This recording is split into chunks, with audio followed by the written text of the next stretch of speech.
Hello, listener, and welcome to this preview of our latest Patreon-exclusive episode. To continue the conversation and listen to the full episode, head over to the Beyond the Screenplay Patreon. The link is in the show notes. Hello, patrons, and welcome to this Patreon-exclusive episode of Beyond the Screenplay, the podcast where each episode we do a conversational deep dive analysis into a film. Today we are talking about Fight Club, the 1999 film screenplay by Jim Olds, based on the book by Chuck Palahniuk, directed by David Fincher. I'm joined, of course, by the Beyond the Screenplay team, Trisha Arand. Hello, everyone. Brian Bittner. Hello, sir. And Alex Calleros. Hi. All right, so we're talking about Fight Club. Quickly before we dive in, because it's Fight Club, because there's so much to talk about, we wanted to create some extra fun content videos. So if you're not following us on YouTube, head over to the Beyond the Screenplay YouTube channel, subscribe, because we're going to be releasing some fun extra like scene breakdown stuff that lets us dive deeper into kind of the minutia of Fight Club. So those companion pieces over on YouTube, go check them out. Right now, we're going to talk about Fight Club. So what are we doing here? So in the Marty Supreme episode, I was talking about how if I'd seen that movie when I was younger, I might have appreciated it differently. And that immediately triggered the thought, like, Fight Club. Because Fight Club is one of those movies that I saw at like probably 17 when I was too young, when I was not supposed to be seeing this movie. I'm pretty sure this was one of those, like, I went to a friend's house and like his parents were out of town and we watched, they were like, we're going to show you Fight Club. They were like a year older, so they were like the cool. Anyway, so I watched Fight Club. They were of legal age. Yeah. And it blew my mind. And so this is one of those movies that very much as a young aspiring filmmaker was just like everything. It just was like, this is the coolest thing I've ever seen. And as a young person who was not particularly worldly, a lot of the ideas that, you know, Tyler brings up about consumerism and lack of meaning and all these things, like, was eye-opening for like a young person like me, of like, wow, I haven't thought about that, like all these different things. And so there's that part of it. As I got older, I realized that Tyler Durden is not correct. His viewpoints are not the ones that you should be celebrating. Not that I was as a kid, but that was sort of a dawning realization that I've had over the years, is like, what would I make of this movie and what it has to say in 2026 as an adult? It's been a little while since I've watched this movie. It was really fascinating and really fun to revisit this movie because I feel like it is as responsible as it can be when dealing with this subject matter. I think the fact that it, while doing that, still can spawn a generation of 17-year-olds that are like, Tyler Durden's cool, I want to be like Tyler Durden, hit me as hard as you can. It's interesting. So there's just the cultural aspect of this that I want to talk about. But also just the filmmaking and the writing is just like on point in this movie. Like the style is relentless. It's perfect, like, match of like filmmaker and material. The structure of the screenplay, I think, is really strong. Individual scenes are strong. Performances are strong. The sound design is strong. So I want to talk about everything in this movie. We'll see how far we get. But I want to hear from you guys. Brian, I know this movie is special to you. Tell me about Fight Club.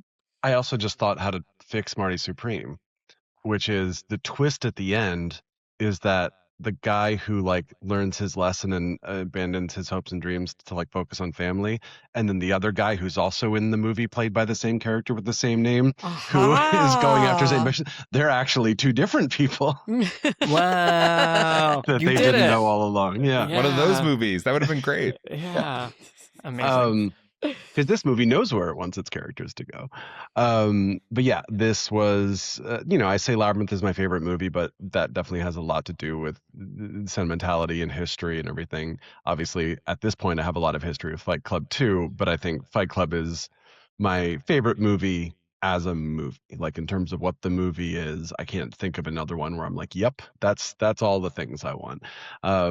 Saw it in one of those trashy, the movie was released 3 months ago theaters, but now you can go see it for like $2.50 or whatever, probably late 99, early 2000. Friend of mine came home from college. He's like, "You seen Fight Club?" I said, "No." Let's go. Um, and I liked it a lot. I don't know how quickly I fell in love with it, but then at college I was watching it. My roommate walked in and like caught the last 20 minutes and got the spoiler and everything. And then he was like, "Well, now we need to watch that movie." So the next day we just watched the whole movie together. And then my girlfriend came in the last 20 minutes and then she was like, "Well, now I need to watch it." And then we watched the movie the next day. It was just like it became very quickly a thing for me and also amongst my friends where it was just a movie we would quote all the time and put on all the time. One of those like college hang movies like Lebowski or Swingers or whatever. Um, and yeah, I really like, I'm not going to say I wasn't sort of attracted to a lot of the Tyler philosophies and stuff at that age, but I always I always knew this movie was about like these two characters have different philosophies and they're going to butt heads, and one of them's going to be okay at the end, the other one's not. Like, I never really thought this movie was trying to like teach me a lesson or anything as much as like get me to think about some stuff. But of course at that age, black t-shirt wearing like high school kid or early college kid, of course like some of those things are going to seep in. But I also like that as I've matured, my understanding of the movie has matured with it, and some things that maybe were too nuanced for me at the time or were there but I didn't quite appreciate. I am very much now the guy who's like, man, I'm so glad I got that they put 250 dryer sheets in that pack, so I don't have to think about that for 2 years. You know what I mean? Like, that's solved. Great. Now I can Right. focus on the next thing. But yeah, I think this movie is so funny and irreverent and just entertaining as hell and well made. And I love how much it has to say. I love that it's like a movie you can talk about forever, but also a movie you can just sit back and watch and have a good time with. And as I've said many times, most recently on, One Battle After Another, that's the kind of movie I want, is a movie that's just like a really solid piece of entertainment and also something that you can sink your teeth into. Nice. Yeah. I feel like going into any college dorm room of any male in Yep. 2006, like 20% chance at least that there's a Fight Club poster on the wall. Oh, Like, yeah. Oh, yeah. It was just mandatory. Higher. I think the percentage is Probably much higher. I'm trying to be actually, at this realistic, point. but it might be higher. Awesome. Okay. Trisha, tell me about Fight Club. Whew, yeah. I have a long history with this movie. I saw it when I was young also. My memory is seeing it like in it had to have been right around the time when it came out, or like I didn't see it in theaters, but I would have seen it on DVD like very shortly thereafter. Which is really young for me to see a movie that's as like Yeah. kind of dark and edgy as this one. I have a very conservative family and they tried to keep me from seeing things like this. But I had a friend who was kind of a cinephile, and I've probably mentioned her in passing on the show before because she just showed me a lot of stuff when I was at her house and we would just watch movies in her basement. And she loved this movie. So I remember that really clearly, and it really got a grip on me just because it's so fucking cool. And I remember, like, I don't know, for a long time it was really formative for me. Yeah, infinitely quotable, so entertaining, like really, really rewatchable, heaps of fun. It's really funny. Um I was reading today a bunch of critical reviews of it from 1999, and critics were really mixed on it. But even the ones who didn't like it were like, God damn, this movie's actually really funny, though. If you can kind of tap into like sort of its edgy sense of humor. And yeah, I mean, this is a movie, I would characterize this movie as being so good, it's dangerous. And I don't know how many movies can wear that crown of actually being truly dangerously good. Like a lot of people went out and got punched in the face after they saw this movie. I did. Right. Like a lot of people did. And that's a truly wild situation. Yeah. So now thinking about it, having put some distance between me and it, although I've watched it fairly regularly all along the way, as I've grown up, I feel like I've revisited it from time to time. And uh, I I still really, really like it, but I'm more cautiously enthusiastic about it now. just because it has this really thorny kind of meta presence in like this social, like sociocultural landscape. Where, yeah, like people who really like it might be Brian, or they might be way worse people than Brian. Right. Right.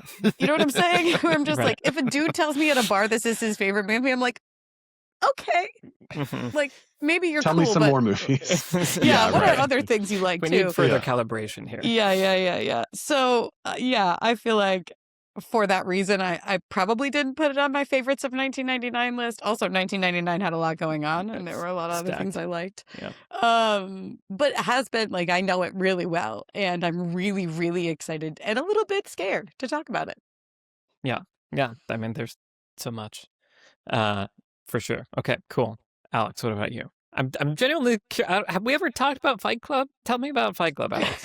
We must have referenced it at least, because it Alex is was very strict about the first two rules. Exactly, yeah. Because they came out in that period, 1999. I mean, best year in movies according to millennials, but Yep. also it was that moment of high school for us, and high school, college years. And I think that was such a formative moment to see The Matrix, to see American Beauty, Mhm. to see Fight Club. It's just like that defined so much of what I was excited about as a young filmmaker. And I think, we're going to talk about the twist in this movie. I think it was one of those big twist movies, along with The Sixth Sense. They came out in 1999. And I think I was very attracted, because of these movies, to the power of a great twist. Mhm. So I think a lot of what I was aspiring to as a young filmmaker comes out of this movie, along with all the other movies I just named. And there are elements of it that thrill me to this day. And there are elements of it that, even back when I was first watching it and excited about so much of what it was doing, didn't resonate with me, because I think I'm a person who's never thrown a punch in my life. I have I'm not like a kinetically intelligent person, kinesthetically intelligent person. So like the like solution for like the malaise that these men find is like not a solution I find tenable for myself, and so I'm not really relating to a lot of that second act. And I think it's a movie that has this, as we've been all kind of hinting and talking around, like this meta presence in culture, because there's many ways to read it, and kind of a dumb, hyper literal reading of elements of this movie, not taking it as a whole, can lead you to some kind of frankly, like fascist ideas. And the movie, I think, as Brian, I think you were kind of hinting at, as a whole, or maybe Michael, you said the movie itself is handling these ideas responsibly, because it is, I still resonate with a lot of what Tyler says, especially in the first half, about our consumer culture, which is itself this kind of deadening, nihilistic thing, where people are these worker bees, just consuming products mindlessly. And then there's this freedom that comes through this kind of, we're rebelling against the culture. We're doing kind of acts of corporate terrorism. We're feeling alive as we punch each other bloody. But then it ultimately evolves into its own form of deadening, soul crushing. We no longer have names. We have an authoritarian leader that we're mindlessly following system. And so the movie, I think, is very clear that like Tyler is not offering a long-term solution here. It's a temporary solution that then morphs into just an almost worse version of the thing it was rebelling against. So it's a really interesting movie that doesn't provide any solution, that kind of just says a solution can easily morph into a worse thing. And so taken as a whole, I think it's a movie that really leaves you feeling very, it's about nihilism, and it feels nihilistic in the sense that it really doesn't offer hope in the end, except for maybe a sliver of hope with Marla and him like holding hands. Yeah. I read a review today that called this movie a very sharp diagnosis, but not a cure. Right. And I think that that's extremely accurate. And I think David Fincher has been very clear.